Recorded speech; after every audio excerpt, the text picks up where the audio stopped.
Cancer के patients जिनको cancer हो जाए उनके बारे में बहुत सी मिथ्स कह लें या एक लॉजिक्स जो हैं वो चीज़ें सराउंडिंग में हैं हमारे। मैं आपसे वो पूछता जाऊंगा, आप मुझे काइंडली ज़रा वो बता दें। बिल्कुल ठीक है। कहा यह जाता है कि जी अगर कैंसर का कोई पेशेंट है, आप उसके साथ हाथ मिला लें, गले लगा लें तो वो कैंसर आपको भी लग जाएगा। नहीं, ये मिथ्स हैं, ऐसा बिल्कुल नहीं है। कैंसर कोई भी हमारी ट्रांसमिटेबल डिजीज नहीं है। ठीक है, ये जरूरी नहीं किसी भी किस्म का कैंसर ट्रांसमिटेबल नहीं है जी। ठीक है, बात यह है किसी को गले लगा लेना या हाथ में लेना या किसी के खाने खाए के बर्तन को इस्तेमाल कर लेना या उसके पानी पीवे गिलास को पानी पी लेना। मैंने इतना हद तक देखा है कि अगर कोई कैंसर पेशेंट किसी के घर गया है तो जब वो पानी पी के वहां से जाता है या खाना खा के जाता है तो वही कहते हैं जी ये गिलास और ये प्लेट को डिस्कार्ड कर दें। ये कैंसर के जरासीम हमें ना लग जाएं जी, आप इनको साइड पे, इसके कपड़े जो हैं वो अलग से धो लें जी। नहीं, ऐसी बिल्कुल कोई बात नहीं है जी। जो कैंसर है ये कांटेक्ट से नहीं फैलता जी। ठीक है, इसकी कोई ऐसी थ्योरीज जो हैं वो बिल्कुल भी, जितने भी ट्रायल्स हुए वो नेगेटिव हैं। कोई ऐसी डेटा शो नहीं करता कि ये कांटेक्ट से फैलता है।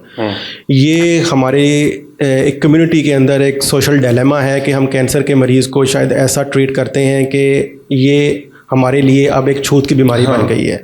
ऐसा बिल्कुल नहीं है जी, ये बिल्कुल ट्रांसमिट नहीं होता, बल्कि कैंसर के मरीज़ की इम्यूनिटी कम होती है, उससे दूसरे लोगों से इन्फेक्शन लग सकता है। अच्छा, उसको बचना चाहिए अपने इर्द गिर्द की सराउंडिंग से कि हाँ उसको कीमो लग रही है, उसको इम्यूनोथेरेपी लग रही है, उससे खांसी नज़ला ज़ुकाम दूसरे मरीज़ों के, आम लोगों के, एवरेज रिस्क पेशेंट जो बाहर चल रहा है उसके मुकाबले में जल्दी वो उसे पकड़ भी लेगा, उसे कैच कर लेगा और उसको उसे क्लियर करने में भी वक्त लगेगा।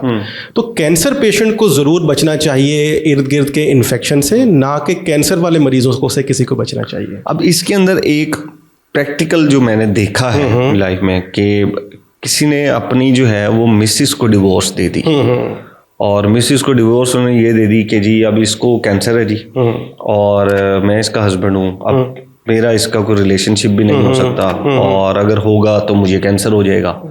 या फीमेल को थी तो फीमेल ने कहा जी मुझे कैंसर हो जाएगा, तो वो हस्बैंड वाइफ का रिलेशन डिस्टर्ब हो गया हमारा, अब वो रिलेशनशिप नहीं रहा मैरिज का, सेक्सुअल का, तो अब फिर डिवोर्स।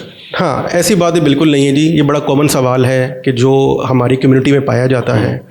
लोग कहते हैं कि मेरी बीवी को कैंसर हो गया, अब ये खत्म हो गई है। ये भी सेक्चुअली भी ट्रांसमिटेबल डिजीज नहीं है जो कैंसर। हाँ, यही मैं ठीक है जी, लेकिन सेक्सुअली ट्रांसमिटेड डिजीज नहीं है जो कैंसर है। ये जरूर है कि ड्यूरिंग कोर्स ऑफ ट्रीटमेंट, कि जब एक पेशेंट बीमार है, वो फटीग्ड है, वो थकावट है, उसे नकाहत है, उसकी तबीयत ख़राब है, तो ये हस्बैंड वाइफ का आपस का म्यूचुअल डिसीजन है, वो अपना कितना कांटेक्ट रखते हैं, कितना कांटेक्ट नहीं रखते। लेकिन जहाँ तक ये बात कहें कि उनकी मैरिटल लाइफ में कैंसर तो नहीं हो सकता, उसको कैंसर नहीं हो सकता। अगर किसी की बीवी को कैंसर है तो अगर हस्बैंड उसके साथ है, रिलेशनशिप में है, तो उसको कैंसर तो नहीं होगा। नहीं होगा, बिल्कुल। और अगर किसी के हस्बैंड को है और वो वाइफ को भी नहीं होगा। बिल्कुल, मैंने कहा जब वो ये सेक्सुअली ट्रांसमिटेड है ही नहीं तो ये हो नहीं सकता। ओके, कैंसर जो है वो ना तो छूत की बीमारी है और ना सेक्सुअली ट्रांसमिटेबल है। अब लास्ट क्वेश्चन, ये कैंसर क्या किसी तरीके से किसी सेकंड पर्सन में जा सकता है? सेकंड पर्सन में कांटेक्ट के साथ नहीं जा सकता, सेक्सुअली ट्रांसमिटेड नहीं जा सकता।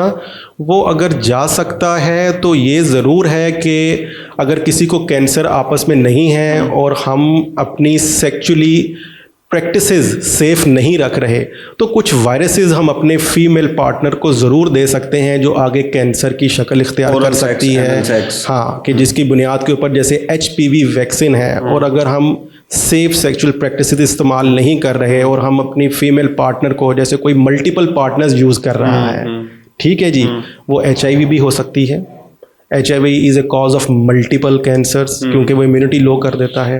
वो ह्यूमन पेपिलोमा वायरस भी हो सकती है कि जो आगे ट्रांसमिट किसी फीमेल को हो जाए तो वो आगे कैंसर की शक्ल इख्तियार कर सकती है। ये तो वो हुआ ना कि कैंसर हो सकता है, आप कैंसर अगर हो गया किसी को खुदा ना खास्ता तो वो ट्रांसमिट किसी भी सूरत में नहीं हो सकता। ये एक मिथ्स थी जी, मिथ्स थी बिल्कुल। लोगों को कैंसर के पेशेंट्स को दूर कर देते हैं और लोग हस्बैंड वाइफ दूर हो जाते हैं कि नहीं जी मुझे लग जाएगा, नहीं, बल्कि वो मेरे से दूर रहो। बल्कि वो टाइम होता है जिसमें कैंसर को सबसे ज़्यादा ज़रूरत होती है। आप उसको टाइम दें, आप उसको सपोर्ट करें। सोशल, इमोशनल और मेंटल सपोर्ट की बहुत ज़्यादा ज़रूरत होती है, तभी वो उस फेज से निकल सकता है।